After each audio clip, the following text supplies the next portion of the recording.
pemirsa, saya Vivi Aleda Yahya dan Anda menyaksikan The Candidate. The Candidate, program referensi Anda untuk menentukan pemimpin nasional, mengajak Anda untuk melihat sejauh mana visi, integritas, kepemimpinan maupun kompetensi seorang kandidat calon pemimpin bangsa. Dan pemirsa, untuk itu kami juga mengundang partisipasi Anda untuk menentukan dan mengirimkan nama calon presiden yang akan Anda pilih pada Pilpres 2009. Caranya ketik capres, spasi, nama calon presiden dan kirimkan ke 6876. Dan untuk kesempatan malam hari ini kami akan hadirkan seorang calon presiden yang sudah mendeklarasikan untuk menjadi calon presiden jauh-jauh hari. Dan ia adalah mantan Gubernur DKI Jakarta. Kita sambut Sutiyoso.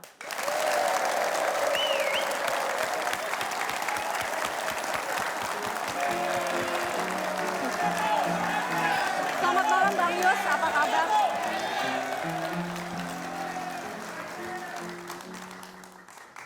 Selamat malam, Assalamualaikum. Oke Bang Yos, terima kasih telah hadir dalam The Candidate. Kita tahu Bang Yos sudah mendeklarasikan diri untuk menjadi calon presiden untuk tahun 2009. Tapi ini ya Pak, bila pada kenyataan nanti ternyata tawaran yang ada adalah sebagai calon wakil presiden. Apa reaksi Anda? Ya, sejauh ini memang saya menuju ke pimpinan nasional atau RI 1. Tetapi nanti ini kan politik ya, bisa berkembang yang barangkali bisa berubah-ubah. Oleh karena itu jawaban itu akan saya berikan pada saat detik-detik terakhir nanti. Ya. Tapi kira-kira akan jawab ya tidak? Iya, kita lihat situasinya nanti. Oke, ya. belum mau dijawab sekarang. Misalnya dipartnerkan kepada siapa itu kan juga pertimbangan. Berarti sebenarnya tidak masalah presiden atau wakil presiden untuk Anda? Masalah untuk sekarang masalah. Sekarang maunya presiden. Iya. Bang Yos, ya katakanlah nanti ya untuk kan nanti akan banyak ya calon-calon ya termasuk nanti Presiden Susilo Bambang Yudhoyono juga mungkin akan bertarung lagi untuk 2009, bukan mungkin pasti. Yeah. Dan kalau menurut Anda apa yang membedakan Anda dengan Susilo Bambang Yudhoyono? Yang membedakan? Saya lebih tua dari SBY. Oke, kalau begitu, tapi bagaimana Anda memberitahu kepada masyarakat Indonesia ya, kenapa harus memilih Anda bukan SBY? Iya. Caranya bagaimana Bang Yos? Begini, jadi makanya saya deklarasi ya, saya sebagai pemimpin harus menggunakan bahasa yang terang gitu. Saya karena merasa punya pengalaman ya, diberikan kesempatan jadi gubernur ibu kota negara 10 tahun. Kebetulan saya juga ketua asosiasi pemerintahan provinsi seluruh Indonesia gitu. Sehingga pengetahuan saya bukan di Jakarta saja, tetapi lewat rekan-rekan gubernur, bupati, wali kota, saya menjadi tahu Nusantara ini. Kebetulan saya masih sehat gitu kan. Dan sebelum itu juga saya di TNI Angkatan Darat selama 29 tahun. Jadi terserah kepada masyarakat. Baik Bang Yos, lebih jauh mengenai Bang Yos kita akan saksikan tayangan berikut. Cukupkah pengalaman 10 tahun sebagai Gubernur Jakarta menjadi bekal Sutiyoso maju dalam Pilpres 2009? Jakarta bukan Indonesia. Begitulah banyak kalangan meragukan kemampuan Sutiyoso memimpin bangsa ini ke depan. Tata kelola pemerintahan daerah tentu beda dengan tingkat nasional yang jauh lebih kompleks. Namun Sutiyoso sadar dengan anggapan seperti itu. Bang Yos, begitulah dia biasa dipanggil, tetap berani mendeklarasikan diri sebagai calon presiden alternatif. Dengan memohon ridho Tuhan Yang Maha Esa, disertai ucapan Bismillahirrahmanirrahim, saya menyatakan siap mencalonkan diri sebagai presiden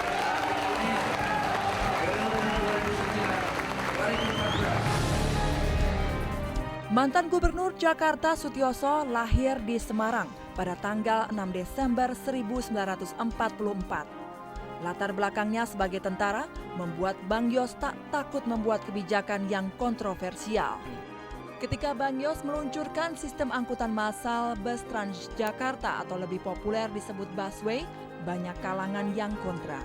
Namun kini banyak pula yang merasakan manfaat bus Transjakarta. Kebijakan lain yang positif adalah keluarnya perda anti merokok di ruang publik. Sayang, dalam pelaksanaan di lapangan, perda ini ibarat macan ompong. Jakarta memang bukan Indonesia. Namun ibu kota Jakarta menjadi miniatur kehidupan bangsa Indonesia. Mampukah pengalaman sebagai gubernur Jakarta mampu mengantarkan Bang Yos ke kursi RI 1? Ya.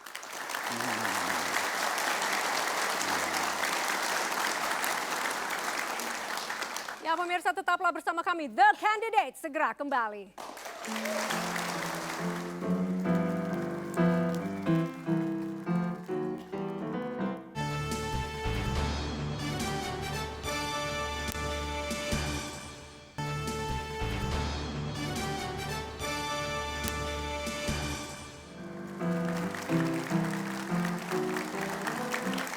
Ya pemirsa, Anda masih menyaksikan The Candidate, referensi Anda dalam menentukan pemimpin nasional, dan kandidat kita malam hari ini adalah Sutioso. Dan untuk menguji kompetensi malam hari ini kami mengundang 3 panelis. Mereka adalah ekonom kita yang sudah tidak asing lagi, Faisal Basri. Kemudian dosen filsafat Universitas Indonesia, Rocky Gerung. Dan kemudian yang ketiga adalah Ketua Masyarakat Profesional Madani, Ismet Hasan Putro. Kesempatan pertama saya berikan kepada Faisal Basri. Silakan. Bang Yos, selamat malam. Malam. Kita belakangan ini menghadapi banyak sekali masalah dan bahkan beberapa orang mengatakan karut-marutnya ini sudah ruwet, tidak tahu lagi kita mulainya dari mana. Nah, dari banyaknya masalah ini, kira-kira Bang Yos bisa berikan pandangan kepada kami, apa sebetulnya masalah pokok, mungkin 2 atau 3 masalah yang paling pokok yang bisa merembet menjadi menyelesaikan masalah lain gitu. Inti permasalahan pokok 2 atau 3 barangkali. Baik, karena Bang Faisal ini seorang ekonom, tentu saya akan menjawab dalam konteks ekonomi ya. Yang paling mendasar dan sangat memerlukan segera perhatian saya kira penanggulangan kemiskinan dan pengangguran ya. Dengan begitu maka ekonomi kita harus perbaiki. Nah, bagaimana bisa terjadi seperti itu? Yang pertama menurut pandangan saya, kita terlalu liberal ya ekonomi kita. Memang dalam arus liberalisasi itu kita tidak bisa menghindar, tetapi menurut pandangan saya tetap saja ada sektor-sektor yang perlu diproteksi gitu ya. Katakan yang kaitannya langsung dengan inflasi itu adalah pertanian semisal ya itu ya, dan itu kaitannya juga dengan ketahanan pangan nasional, karena itu perlu diproteksi dan itu juga dilakukan oleh negara-negara lain. Nah, di dalam menanggulangi kemiskinan ini kita juga harus bisa menginventarisir dengan tepat ya. Karena di Indonesia ini sebenarnya tidak semua orang susah, itu banyak yang hidupnya berlebihan, yang kecukupan, yang normal gitu ya, tetapi yang miskin dan sangat miskin itu juga tidak kurang jumlahnya, sangat besar. Nah, dipastikan itu adalah elemen-elemen tani, ya, kemudian nelayan, buruh, ya, pegawai negeri yang rendahan, prajurit TNI Polri gitu. Saya meyakini itu hidupnya sangat susah. Nah, dengan kita mampu menginventarisir, maka kita fokusnya di situ. Ya. Bagaimana caranya? Tani misalnya, dari kunjungan-kunjungan saya meyakini mereka itu inginnya, yang diinginkan sederhana saja kok dia. Dia ingin dapat bibit yang baik, ya, dia dapat pupuk, gitu, tersediaan pupuk. Bahkan dia kalau nggak bisa ngasih pemerintah, Pak, kita juga beli nggak apa-apa gitu. Tentu dengan harga yang terjangkau.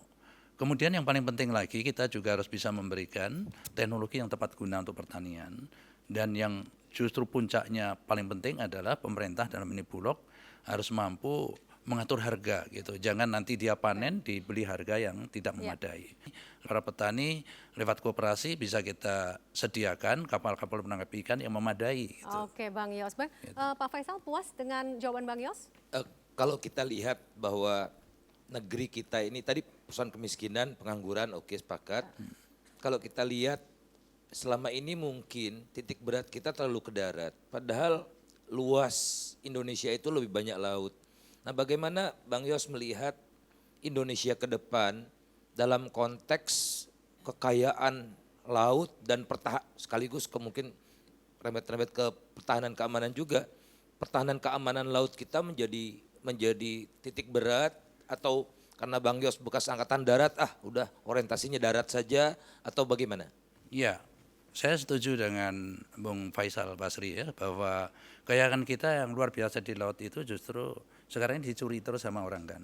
Nah, tekniknya bagaimana mengamankan? Tentu angkatan laut yang akan kita kerahkan. Jadi menambah mobilitas angkatan laut itu harus ada skala prioritas. Apa? Menurut saya adalah patroli cepat. Ya, kapal patroli cepat itu yang diperlukan mereka, supaya setiap armada di semua belahan di Indonesia yang angkatan laut memang sudah di-plotting seperti itu, tapi saat ini memang tidak mempunyai sarananya. Jadi andai kata saya memimpin negeri ini, akan saya perintahkan pencuri-pencuri tenggelamkan saja kapalnya, ya kan, supaya kapok mereka. Gitu. Nah, di sisi lain, ya, para nelayan juga harus dibekali dengan kapal yang layak gitu. Menurut saya itu bisa kita lakukan, ya, membuat kapal-kapal penangkap ikan, ya, bekerja sama dengan negara lain, misalnya dengan Cina. Gitu. Baik, ya kita sekarang beralih ke Mas Rocky, silakan. Tadi ditanyakan soal-soal yang menyangkut kebijakan yang bersifat makro. Saya mau cek software politik dari kandidat kita malam ini. Yang pertama adalah pertanyaan simpel aja. Apakah Anda merasa Anda seorang demokrat? Saya rasa saya seperti itu. Mesti saya berlatar belakang militer. Pada saat saya diberi kesempatan memimpin birokrat, saya sangat demokrat gitu. Artinya saya selalu komunikasi dengan semua pihak, ya. Baik itu secara formal maupun informal gitu. Dengan dewan itu kan formal ya, tetapi saya juga dengan sivitas akademika di kampus ya, untuk masalah-masalah tertentu. Saya juga tanya kepada bawahan-bawahan saya di dalam menentukan kebijakan. Saya merasa sudah saya lakukan seperti itu gitu. Kalau Anda seorang demokrat, apakah Anda setuju kalau negara membatasi jumlah agama? Nah, agama ini kan sudah ada undang-undangnya ya. Agama yang tidak melecehkan agama lain itu tetap dilindungi gitu. Jadi saya tidak setuju untuk membatasinya itu ya. Sepanjang agama yang dianut itu memang tidak katakan melecehkan atau merendahkan agama yang lainnya.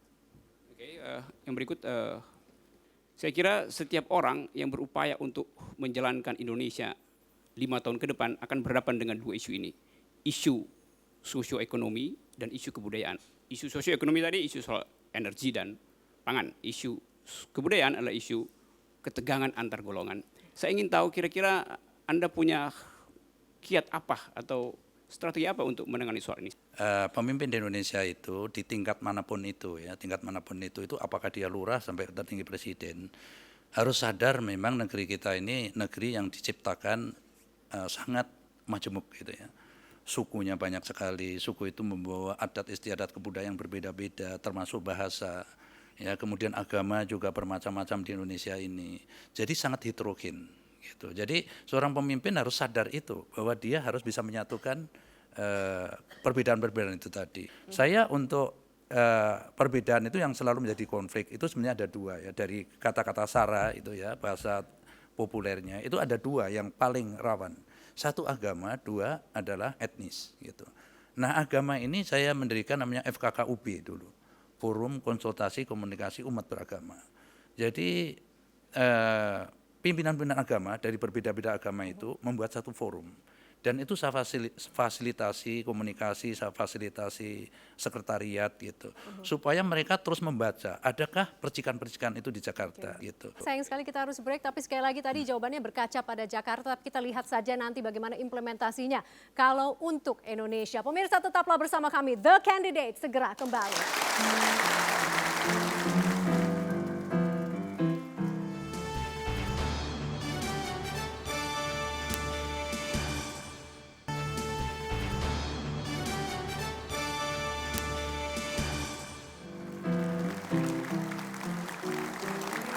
Ya pemirsa, Anda masih menyaksikan The Candidate, referensi Anda dalam menentukan pemimpin nasional, dan tamu kita malam hari ini adalah Sutioso. Bang Yos, kita akan melihat bersama sebuah tayangan, dan setelah tayangan tadi diputar, saya akan minta Bang Yos untuk menyampaikan sebuah solusi atau pendapat. Ya, kita saksikan bersama. Insiden Mei 2007 di Sydney, Australia menjadi catatan tersendiri bagi perjalanan Bang Yos. Bang Yos berkunjung ke negeri kanguru itu atas undangan pemerintah negara bagian New South Wales. Namun siapa sangka polisi setempat malah mendatangi kamarnya dan memintanya memenuhi undangan pengadilan negeri South Wales. Bang Yos diminta memberi keterangan tentang kasus terbunuhnya 5 wartawan asing dalam peristiwa Balibu, Timor Timur tahun 1975. Saya dijemput oleh protokol mereka. Pemerintah Indonesia telah mengambil langkah diplomatik atas insiden tersebut. Namun secara politis, kasus ini menjadi batu ujian Bang Yos jika maju dalam Pilpres 2009. Sejauh manakah dunia internasional mengakui integritas seorang Bang Yos? Jika terpilih sebagai presiden, akankah dendam politik terhadap Australia sulit dihapuskan? Iya, Bang Yos, ada dendam politik? Ya tentu tidak ya, jadi saya akan singgung sedikit mengenai peristiwa itu. Jadi tewasnya 5 wartawan Australia di Timor Timur atau tepatnya di kota Balibu, itu sama sekali bukan pasukan saya yang masuk di sana. Itu. Jadi polisi federal ini salah informasi dari orang tim-tim yang ada di Sydney sana. Nah pada saat itu saya ditemui Duta Besar Bill Farmer itu, lalu beliau maaf udah ngerti kalau itu sebuah kekeliruan, tapi saya menuntut 2 hal. Satu adalah permintaan resmi secara tertulis kepada saya. Yang kedua saya minta 2 polisi federal itu diperiksa gitu. Nah dan ternyata permintaan saya itu dipenuhi gitu. Jadi nggak mudah ya negeri besar seperti Australia minta maaf kepada seseorang kalau tidak sadar bahwa dirinya salah. Nah, Baik. Bang dan Yos, itu tapi saya nanti dapat, misalnya nanti Bang polisi Yos, itu juga sudah diperiksa, mungkin sudah dipecat sekarang, jadi saya anggap sudah selesai. Jadi tidak perlu saya harus dendam sama Australia. Oke, tidak ada dendam Ya, pada Australia. bahkan kita harus pererat ke depan hubungan antara Indonesia Australia karena Australia adalah termasuk tetangga terdekat kita.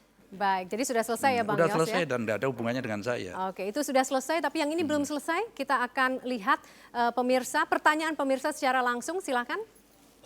Ada beberapa pertanyaan yang ingin saya sampaikan kepada calon presiden adalah apakah atau kebijaksanaan apakah yang akan dilakukan calon presiden ini untuk mengatasi atau untuk memecahkan masalah korupsi yang sangat rumit dan kompleks di negeri ini.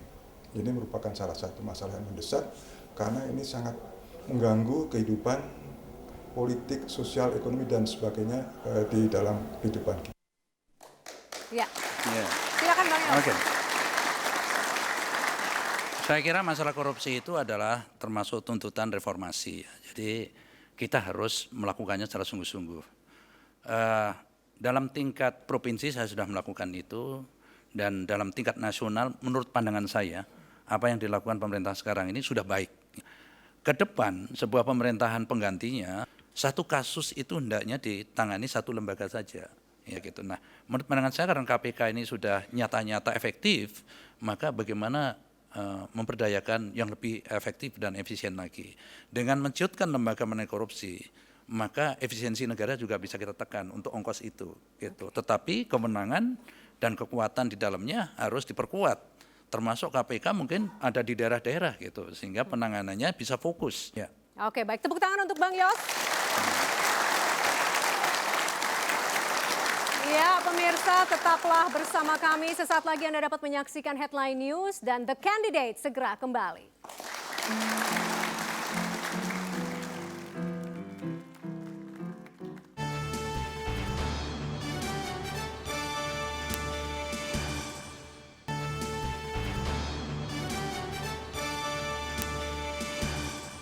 Kalau misalnya memang dia ingin menjabat sebagai Presiden Republik Indonesia, dilihat dulu dari jabatan sebelumnya. Di mana dia memimpin Jakarta aja menurut saya masih kurang berhasil, masih banyak pembangunan yang sekiranya masih banyak yang terlantar. Kalau menurut saya sosok Sutioso untuk memimpin bangsa ini saya rasa kurang tepat gitu ya. Kita lihat aja kepemimpinan dia selama 10 tahun semenjak 97 sampai kemarin 2007 banyak problematika yang dia dihadapi oleh Sutioso gitu. Pertama, dia tidak bisa mengatasi masalah banjir. Padahal dia sudah diberikan kesempatan 2 kali memimpin. Terus yang paling fenomenal adalah kebijakan dengan busway-nya gitu. Yang menurut dia sebagai solusi konkret untuk mengatasi masalah macet, ternyata malah makin memperburuk kondisi jalan. Kalau pendapat gue sih mendingan nggak usah. Kenapa? Soalnya dia ngurusin Jakarta aja masih belum becus, apalagi lingkup se-Indonesia gitu kan. Banjir masih ada di mana-mana, kemiskinan masih ada di mana-mana, terus orang-orang kelaparan masih ada, tatanan kotanya masih berantakan gitu kan. Jadi mendingan nggak usah aja deh. Menurut saya pantas karena sebelumnya Sutioso juga pernah menjabat sebagai gubernur Jakarta, dan menurut saya Sutioso itu dia sosok pemimpin yang bisa diandalkan. Ya semua orang sih boleh aja nyalonin dia jadi presiden ya. Cuman apa sih hebatnya dia buat jadi presiden, kan masalahnya itu. Ya kemampuannya untuk menanggulangi masalah banjir, kemudian pengangguran barangkali itu PR-nya kalau nanti beliau berhasil dipilih rakyat untuk menjadi presiden.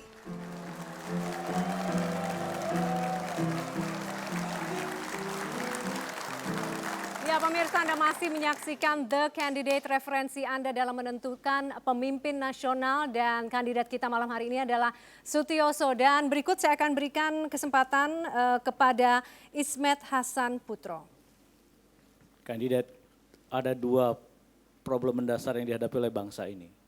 Komplikasi itu muncul karena multidimensionalnya persoalan yang ada dan itu menggelayut terus pada bangsa ini. Pertama menyangkut soal efisiensi.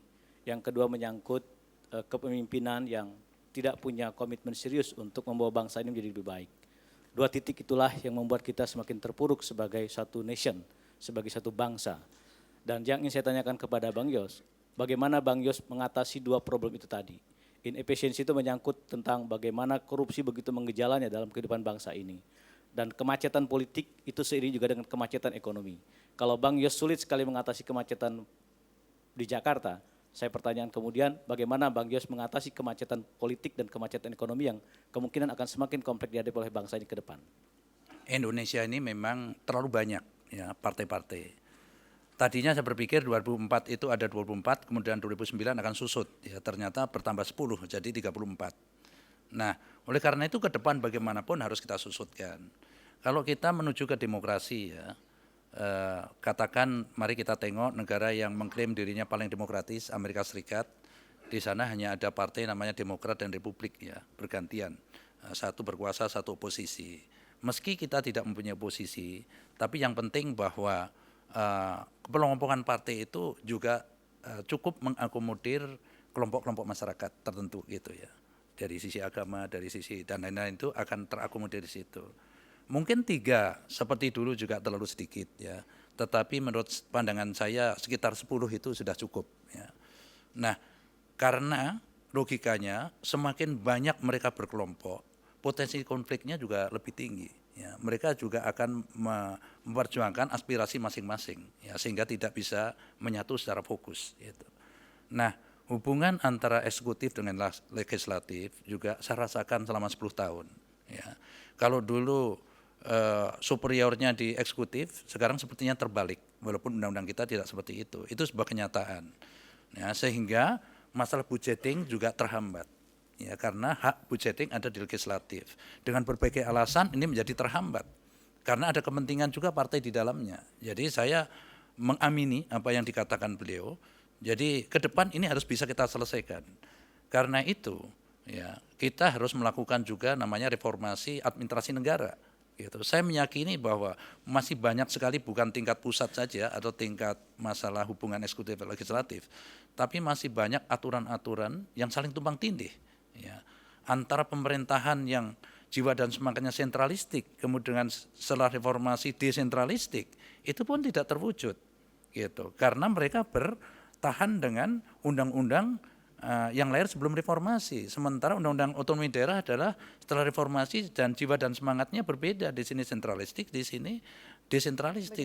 Apakah Anda berani mengambil langkah yang tegas terhadap partai politik jika Anda telah menjadi presiden untuk membatasi ruang gerak partai politik yang dianggap tidak mendapatkan aspirasi dari publik, dari rakyat? Kalau itu sudah pasti saya beraninya, sudah pasti. Ya baik, tepuk tangan yang meriah untuk Bang Yos. Ya pemirsa, tetaplah bersama kami The Candidate, segera kembali.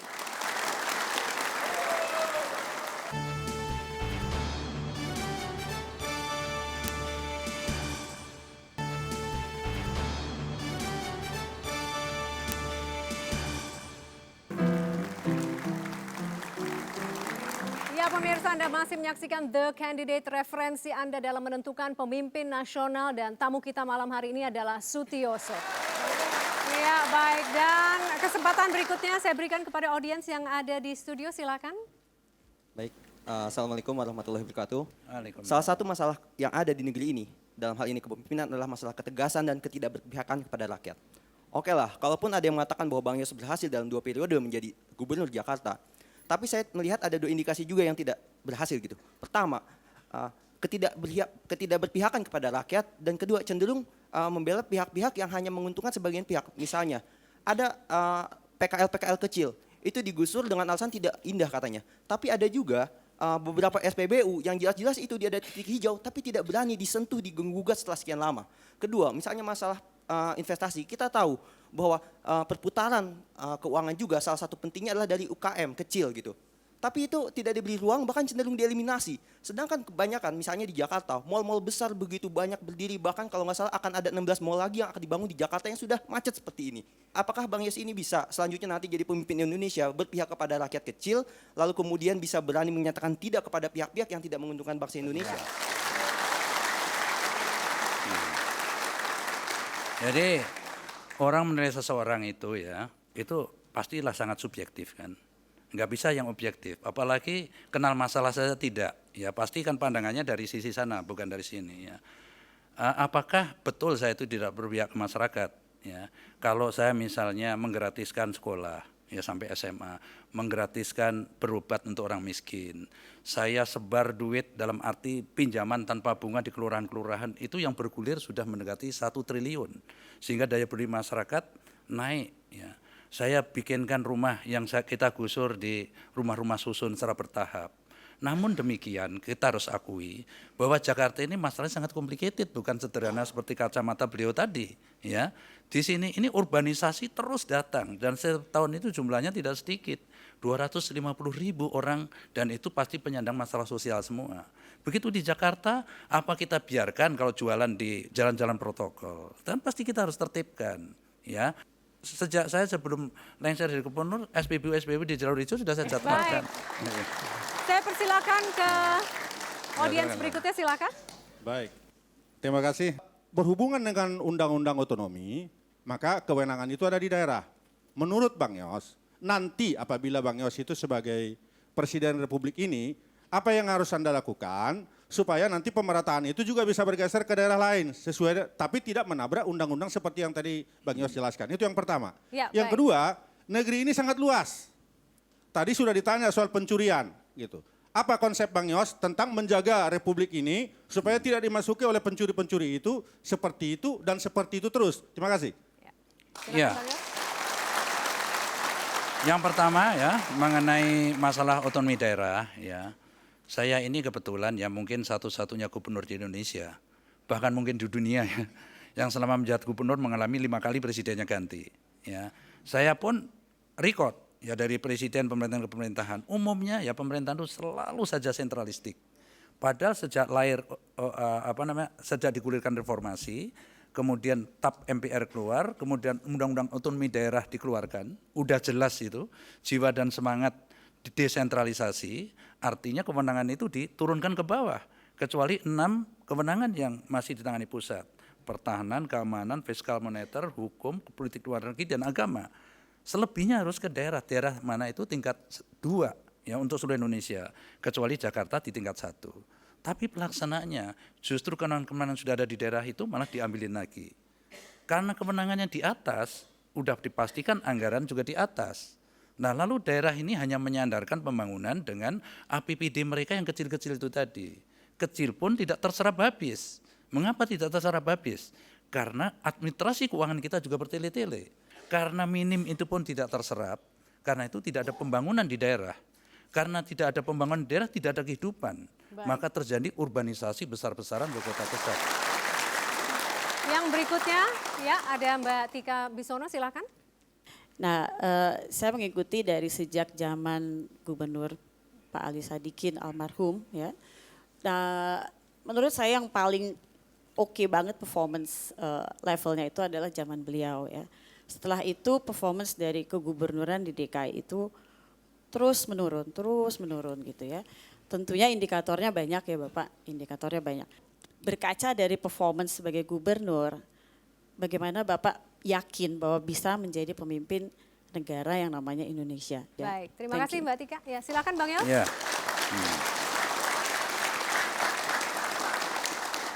Jadi memang semua pemimpin itu menghadapi zaman dan persoalan yang berbeda-beda. Zaman Bang Ali Sadikin itu memerintah dengan powerful. Ya. Jadi mau bikin apa juga, apalagi di PRD juga nggak akan bisa ngomong apa-apa. Rakyat juga diam aja semua. Nah situasi itu sangat berbeda dengan zaman saya setelah reformasi digulirkan. Perilaku masyarakat kita juga sudah berubah. Makin berani menuntut hak-haknya, kadang-kadang mengabaikan kewajibannya. Itu masyarakat seperti itu. Ya, berani sekali demo, bukan demo saja, bakar patungnya atau ngomel habis-habisan kepada pemimpinnya. Itu tidak pernah dialami zaman almarhum Ali Sadikin. Gitu kan. Jadi beliau juga mimpin masyarakat 3 juta. Ya, zaman saya sudah 3 kali lipat lebih, sudah 10 juta.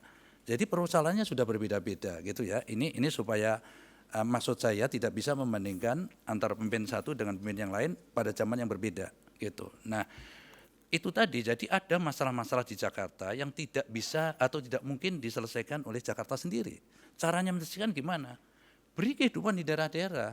Kalau kita konsisten dan daerah yang saya ceritakan, bupati, wali kota, gubernur mempunyai uang dan kewenangan, boom, pembangunan di sana, pekerjaan ada, ngapain ke Jakarta dengan segala risikonya? Pasti akan kurang, ya kan? Oke, gitu. Baik. Kita beri kesempatan kepada audiens berikutnya untuk bertanya, silakan. Assalamualaikum warahmatullahi wabarakatuh. Apakah Bapak calon presiden atau calon pemimpin RI yang akan datang mengagendakan politik secara maksimal untuk 2009 nanti? Saya rasa cukup. Ya, terima kasih. Ya.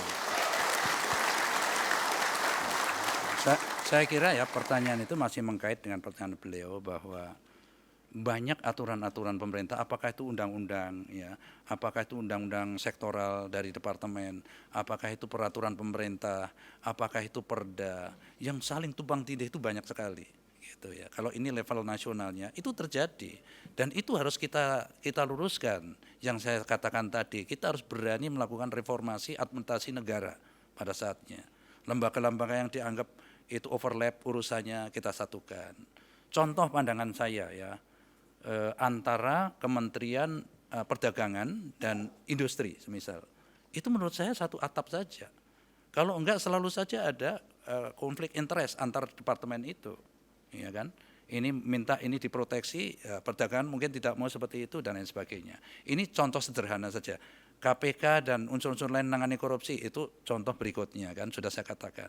Jadi memang kita harus bisa membangun sebuah organisasi struktur pemerintahan yang ramping ya tetapi kaya fungsi, itu prinsipnya ya.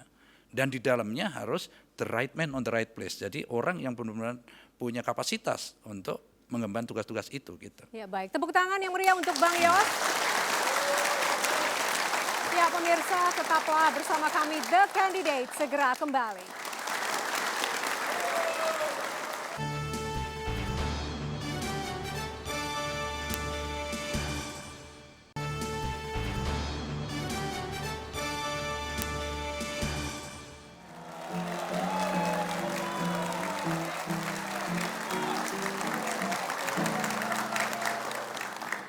Ya pemirsa, Anda masih menyaksikan The Candidate, program referensi Anda dalam menentukan pemimpin nasional, dan kandidat kita malam hari ini masih Sutioso. Bang Yos, apa sih arti poligami untuk Anda? Begini ya, saya kalau memandang poligami itu prinsip dasarnya bahwa kita ini lagi berjuang ya kesetaraan antara perempuan dan laki-laki gitu. Jadi kalau laki-laki poligami itu kan boleh kawin lebih dari satu. Sementara istri kita tidak boleh. Nah menurut pandangan saya ini tidak adil gitu kan. Karena tidak adil jangan dilakukan, itu aja. Oke. Hai laki-laki jangan poligami kalian ya, udah gitu aja. Oke, berarti Anda tidak setuju sama sekali tidak. ya? Oke, baik. Kemudian apa yang, ini menurut Anda ya Bang Yos ya, apa yang menurut Anda membuat seorang laki-laki itu berpaling ke wanita lain selain istrinya? Gitu. Gini ya, itu kan person menurut saya ya, Iya. tergantung Kalau ukuran pribadi Anda lah, masing-masing. Bang Yos. Kalau saya begini, kita sudah memutuskan seorang gadis ini kita kawini ya, kita sudah pasti, apalagi melalui fase tunangan kayak saya ya, gitu ya. Artinya selama itu kita kenal kelebihan apa calon istri saya ini dan apa kekurangannya. Dan saya juga sudah mengantisipasi pasti satu saat saya jadi bonek, ya bubuk sama nenek kan gitu kan, bonek itu. Jadi oleh karena itu ini harus kita sadari. Jadi tidak ada alasan kita untuk kemudian berpaling pada orang lain selama tentu istrinya kita itu masih di samping kita. Jadi prinsip dasarnya bagaimanapun seorang laki-laki harus teguh imannya dan kita mampu menepis godaan-godaan seperti itu. Ingat-ingat aja terus kan gimana istri saya waktu gadis dulu gitu. Jadi dia itu akan kelihatan cantik aja. Oke, baik. Bang Yos, terima kasih telah hadir dalam The Candidate. Terima kasih, selamat malam. Dan pemirsa, demikianlah The Candidate untuk malam hari ini. Jangan lupa untuk mengirimkan kritik atau juga saran Anda di thecandidate@metrotvnews.com. Dan jangan lupa juga untuk menyaksikan The Candidate setiap hari Kamis pukul 19.30 waktu Indonesia Barat. Saya Vivi Aleda Yahya, selamat malam, sampai jumpa. Assalamualaikum. Terima kasih Bang Yos ya.